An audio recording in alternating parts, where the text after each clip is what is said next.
Young Thug just did an interview with GQ, and I think he might have said way too much.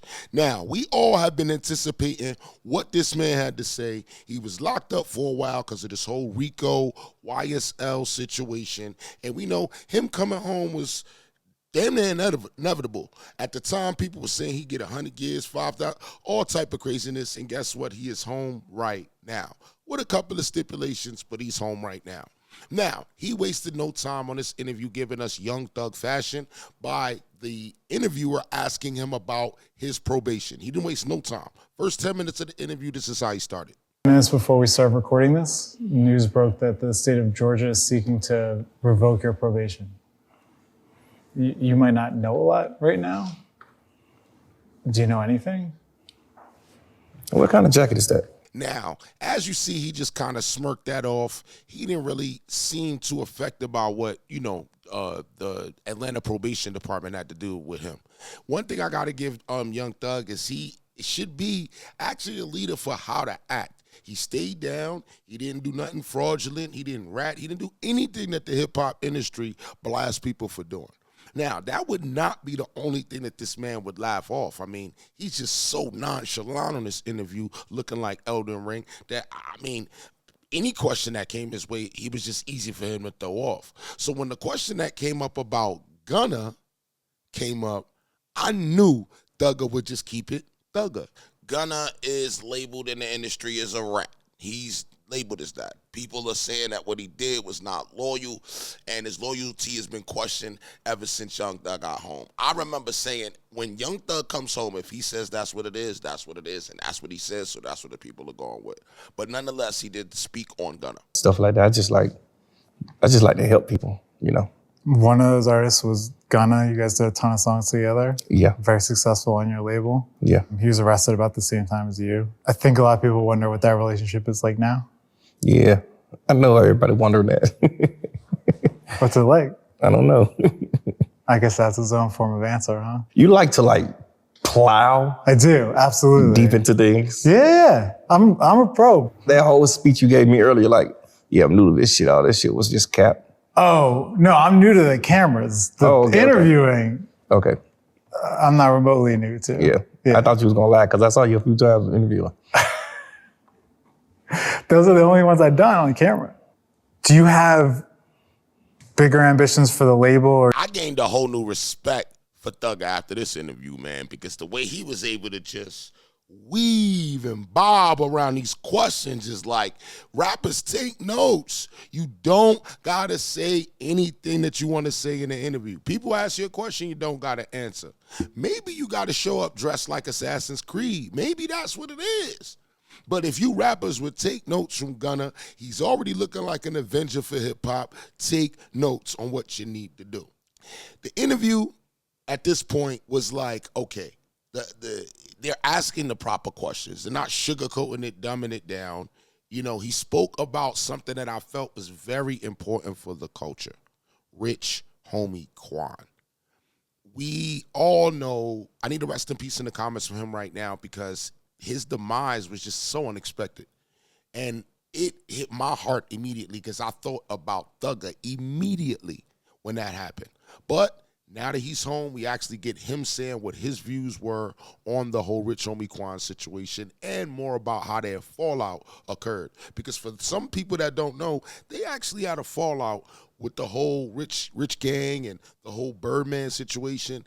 And they weren't on the best of terms when he was in jail. But Rich Homie Quan did want to work things out, and I think they probably would have worked it out. But this is what he had to say. A lot of that early stuff was like Rich Gang. It was like with Rich Homie Quan. Why did that partnership end? I think we just grew and became our own bosses and men, and then we just we didn't want to keep doing the Rich Gang albums. We were getting bigger, so it's I want to do my own shit. I want to You wanted to do your own thing. I think he did. I was okay with it, but because I feel like I love music, but I don't care about songs. I'll have a #1 hit record song, and I'll put you on it. I don't care. Right. It's just so what? Whoever goes to the top with you, go to the top. I don't care. I never was the guy that cared about that type of stuff, So I would have been okay with just keep doing it. And we still was dropping our own music at the same time of doing that. So it's just like, it really was bigger. Mm-hmm. But I guess like everybody couldn't see that. So people just do things, make mistakes. Calling it a mistake is like an understatement, bro. Like Rich Homie Quan and Young Thug put out the best music. I remember being in clubs screaming their music all the time. So they, I think the way life works out is you got to work out these things while people are here. Because like in this situation, he was in jail when he heard the news, and by then it's over.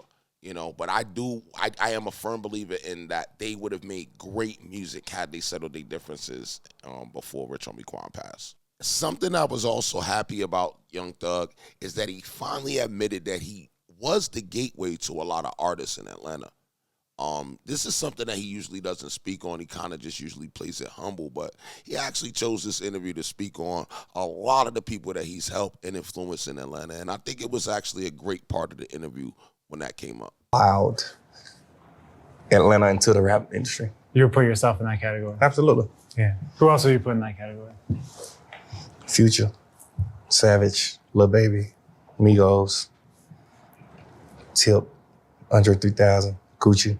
That's the Mount Rushmore right there. Absolutely. We got a lot of kings in Atlanta. Plowed Atlanta into the rap industry. You would put yourself in that category? Now, I kind of agree with him on that list, kind of, and most of it, I don't know. Like, for instance, Andre 3000, I think should not be put on a lot of lists because he should be associated with Outkast. He should not be able to get the ability to get his own crown in Atlanta. He's done things, he's done some stuff, but he's never put out projects that can say he's done his own thing. Now, you guys can agree with that. You guys can disagree with that. I feel like there are a lot of other artists in Atlanta that have done way more that deserve to get way more credited than, Andre 3000. As far as everybody else on that list, I can agree with, and I think that when it comes to Thugger, he knows the voice. He knows what's going on. He knows who's popping out there, and I think that he is a part of that influence. I lived in Atlanta for a time, and it's like I remember when nobody knew who he was. He was just the dirty guy in the background, and he's not that guy no more, and obviously his influence is stretched a long way at this point. So salute to Thugger, for coming home and being stand-up and not doing nothing that would just, dismantle his name. And it's a lot of things. He had a lot on his plate, but he got through it.